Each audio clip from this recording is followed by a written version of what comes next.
The cold iron bit into Sam McKenna's wrists like winter's first promise. His eyes opened to lamplight dancing across unfamiliar shadows. The taste of laudanum still bitter on his tongue.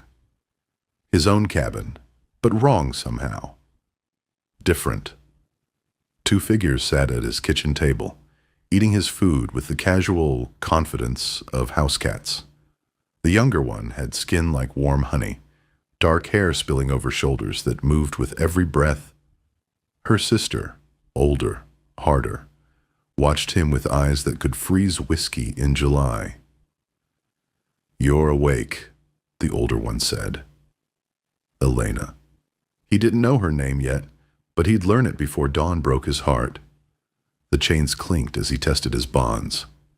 Good chains, the kind he had bought to protect his gold from men exactly like himself. "We know about the gold, Sam McKenna," Elena continued, her voice carrying the weight of justice and something else, something dangerous. What happened next would test every code the West had taught him about honor, desire, and the thin line between salvation and damnation. Where are you watching from tonight? Let me know in the comments below, and don't forget to subscribe for more stories from the untamed frontier. 3 years of loneliness had made Sam careless. 3 years since Martha died in his arms, her fever burning away everything gentle in his world. 3 years of talking to horses and drinking whiskey for dinner. But carelessness in 1887 Wyoming was a luxury that got men killed. "Your father was my partner," he said, testing the waters. The chains allowed him to sit up, nothing more. "Diego Vasquez." "Good man. Don't." Elena's voice cracked like a bullwhip. She stood, her figure cutting a severe line against the firelight. Tall, lean, with curves that spoke of Spanish blood and hard miles. The holster on her hip sat easy, worn smooth by use. "Don't speak his name like you knew him." Rosa moved behind her sister, softer in all the ways Elena was sharp. Her dress had seen too many campfires, too many nights sleeping rough, but it still clung to her in ways that made Sam's mouth dry. She was young, maybe 19, with eyes that had seen too much too soon. "He talked about you," Rosa whispered. "Said you saved his life once, down in Colorado Territory." "Twice," Sam corrected. "But who's counting?" The slap came fast. Elena's palm connected with his cheek, the sound sharp as gunfire in the small space. But her hand lingered a heartbeat too long against his face. He felt her tremble. "You betrayed him," she breathed. "You took our father's gold and watched him die for it." Sam tasted blood. His own. "Your father was stealing from the Denver Mining Consortium. 50,000 in raw gold, meant for the federal mint. I didn't betray him. I tried to save him from himself." "Liar." "Check my desk drawer. Third one down. There's a letter I wrote to the territorial marshal, dated 6 months ago, warning him that Diego was in over his head with some dangerous men." Rosa moved to the desk, her movements fluid as water over stone. She found the letter, broke the seal that had never been sent, read it aloud in a voice that shook with each word. "Marshal Stevens, Diego Vasquez is not the man you're hunting. He's being used by the Cordwinner gang to transport their stolen gold. When you take him, you'll be doing their work for them. He's a good man caught in bad business. Give him a chance to testify against the real thieves." The letter fell from Rosa's fingers like autumn leaves. "You never sent it," Elena said, but her voice had lost its edge. "No." Sam met her gaze. "Because 3 days before I could, your father came to me with a proposition, said he had one last job, said after this, he'd have enough money to take his daughters somewhere safe. Somewhere the law wouldn't follow." The cabin grew quiet, except for wind rattling the shutters and the soft hiss of the fire. Elena sank back into her chair, suddenly looking older than her 24 years. "He told us you betrayed him," she said, with his dying words. Men say a lot of things when they're dying. Most of it ain't worth the breath it takes to speak. Rosa knelt beside his chair, close enough that he could smell the sage in her hair, the road dust on her skin. "Where's the gold, Sam?" Her voice was honey and whiskey, the kind of voice that made men confess sins they'd forgotten they'd committed. "Hidden," he said. "Safe." "From who?" "From everyone, including me. Some days." Elena leaned forward, and her shirt gaped at the throat, revealing the hollow between her collarbones, where a small silver cross caught the firelight. "Papa said you had a map to more gold. Confederate gold, buried somewhere in the mountains." Sam almost smiled. "Your papa had quite an imagination." "Did he?" The way she asked it, with her head tilted and her dark eyes fixed on his face, made something shift in Sam's chest. A recognition. The look of a woman who'd inherited more than just her father's good looks and quick draw. "There's no Confederate gold," Sam said. "But there is something else. Something your father died trying to protect." The wind picked up outside, carrying the scent of snow and the distant howl of something wild. Rosa moved closer, her hand coming to rest on Sam's arm. Her touch was electric, dangerous in ways that had nothing to do with the gun on her hip. "What?" she breathed. Before Sam could answer, Elena's head snapped toward the window. Her hand found her Colt with practiced ease. "Riders," she whispered, "coming fast." The sound reached them then, hoofbeats thundering across frozen ground, the jangle of spurs and bridles, the voices of men who'd spent too many cold nights tracking their quarry. Rosa's fingers tightened on Sam's arm. "Pinkertons?" "Worse," Elena said, blowing out the lamp.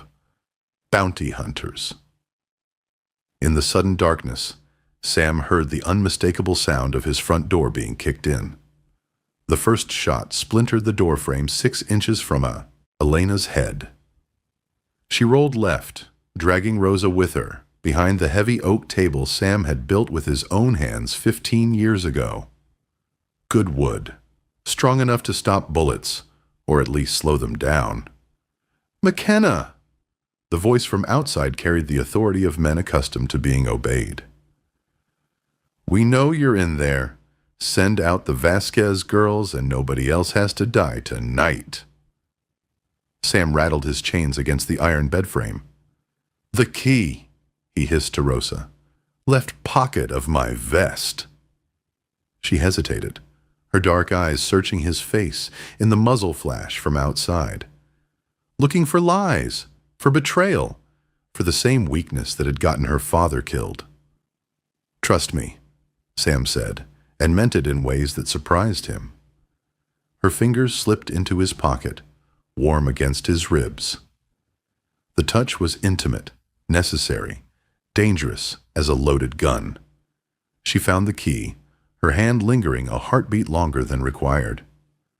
"Elena," she whispered to her sister, "I'm freeing him." "Rosa, no. They'll kill us all if we don't fight together." The chains fell away with a sound like salvation. Sam rubbed the raw skin of his wrists, then reached under the bed for the Winchester he kept there. 7 shots left in the magazine. Not many, but enough.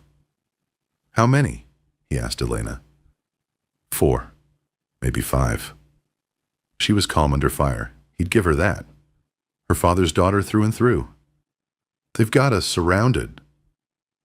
"No," Sam said, levering around into the chamber. "They think they do." He moved to the back wall, found the loose board he'd installed 3 years ago when paranoia had been his closest companion.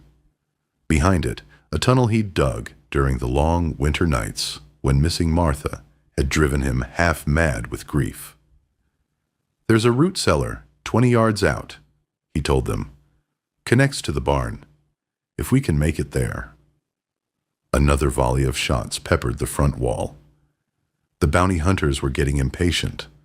Rosa pressed against him in the narrow tunnel, her curves soft against his back as they crawled through darkness that smelled of earth and old fear. Elena followed, her breathing controlled, professional. They emerged behind the barn as the first snowflakes began to fall.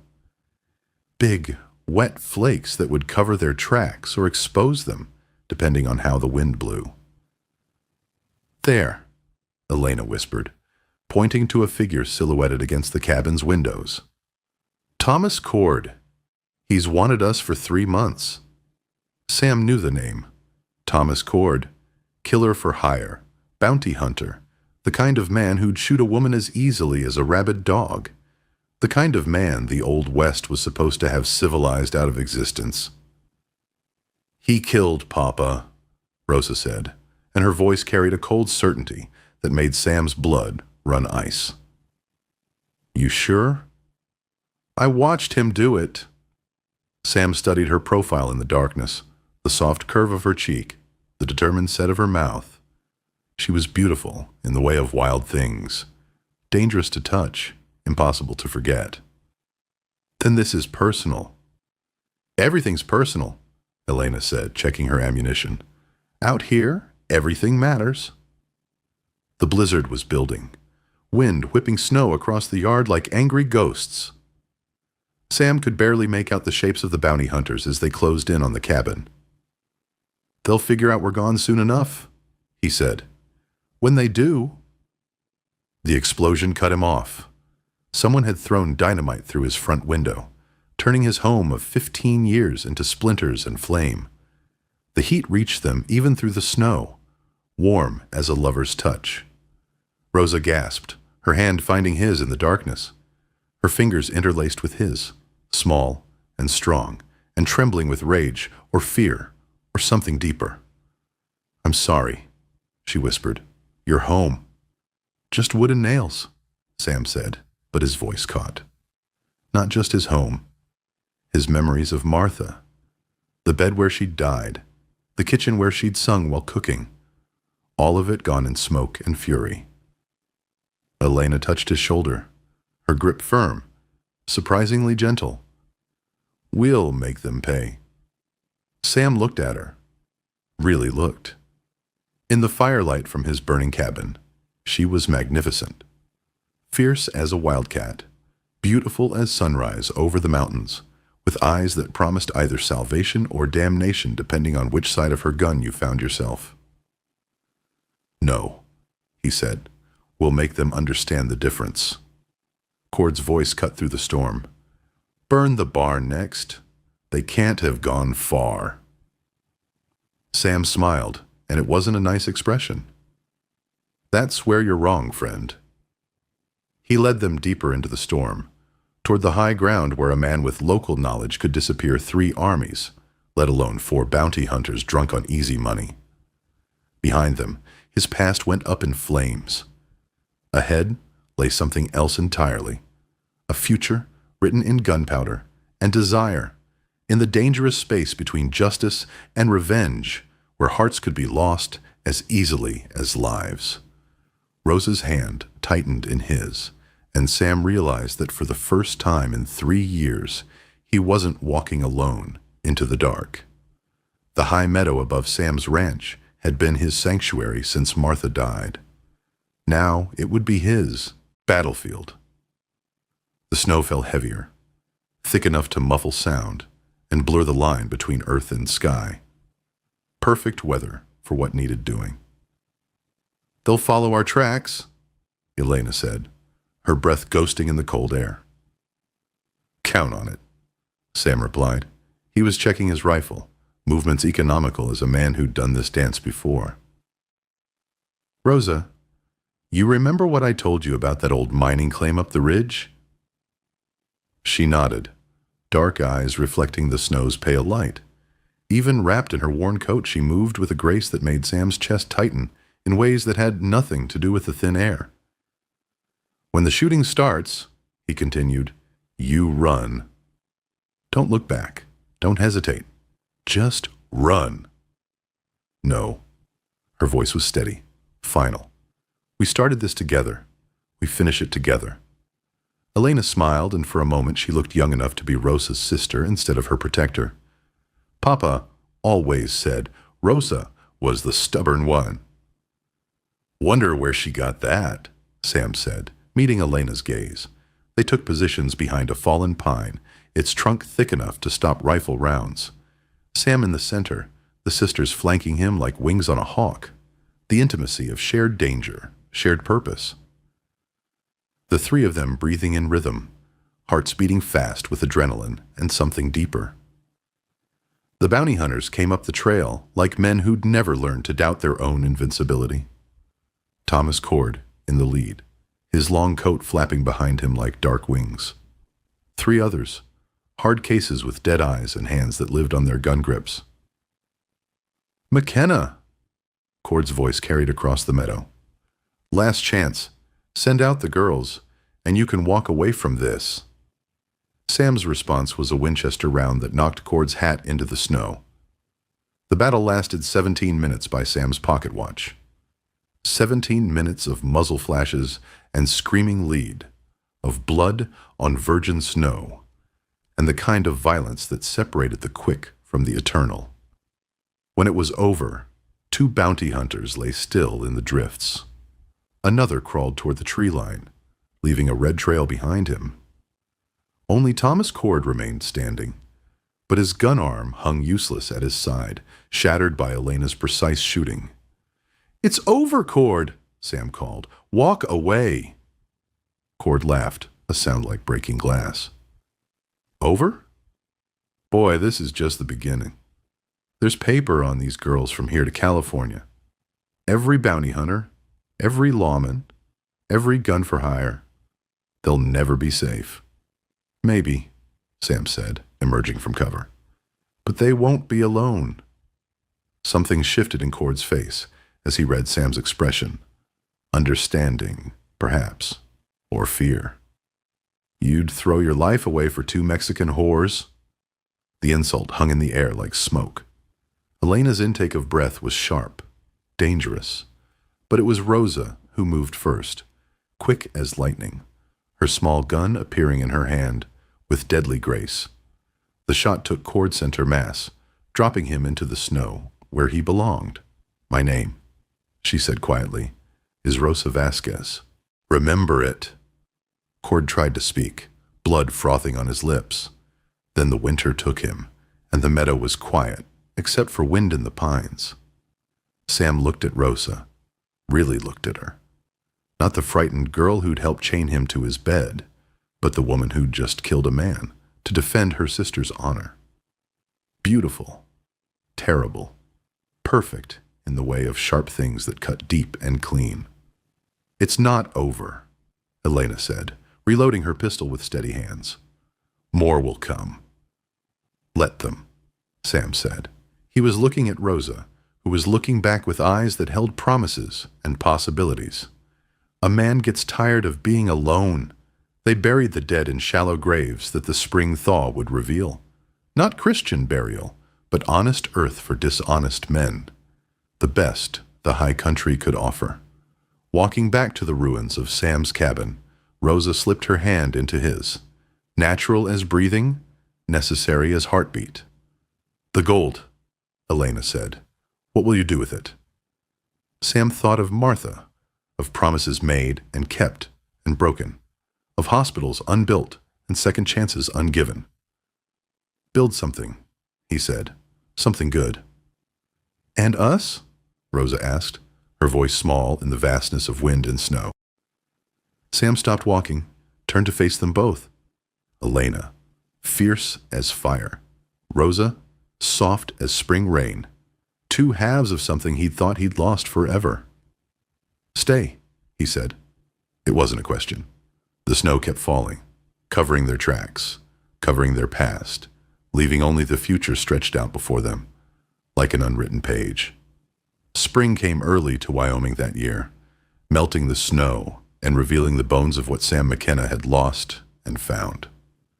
They built the new cabin together, logs cut from trees that had grown straight and true in mountain soil. Elena proved handy with an axe. Rosa with the finer work of chinking and daubing. Sam provided the design, the foundation, the steady hands that had learned to hold more than grief. The gold, Diego's gold, Sam's gold, blood gold, went toward something bigger than any of them had imagined. A hospital in the growing town of Cheyenne, where doctors would work without asking about a patient's past or the color of their skin. Papa would have liked that, Rosa said one evening as they sat on the porch Sam had built wide enough for 3 chairs. She was wearing a new dress, blue as summer sky, that he'd bought her in town. The way it moved when she breathed still made his hands shake. Elena, practical to her core, was cleaning her colt in the lamplight. Papa would have liked seeing us happy. "Are you?" Sam asked. "Happy?" Rosa's answer was her hand sliding into his, fingers interlacing with the easy intimacy of shared mornings and quiet nights. Elena's was the small smile that meant she approved of the man her sister had chosen to trust. They'd changed their names. Sam McKenna was now Samuel Vasquez, and if the law had questions about that, it could ask the territorial governor who'd signed the papers. Gold, it turned. Out open doors that guns only broke. Sometimes, late at night when the coyotes sang their ancient songs, Sam would remember Thomas Cord's words about paper and bounty hunters, and lives that could never be safe. But then Rosa would shift beside him in their bed, or Elena would laugh at some joke from the kitchen, and he'd remember something more important, that redemption wasn't about erasing the past, but about building something worthy on its ruins. The West was changing, becoming civilized, gentle. But some things, love, loyalty, the courage to start over, those remained wild as ever. Thank you for riding along on this journey to the untamed frontier. If this story stirred something in you, give it a like, subscribe for more tales from the Old West, and let me know in the comments where you're listening from tonight. Until next time, may your aim be true and your heart even truer.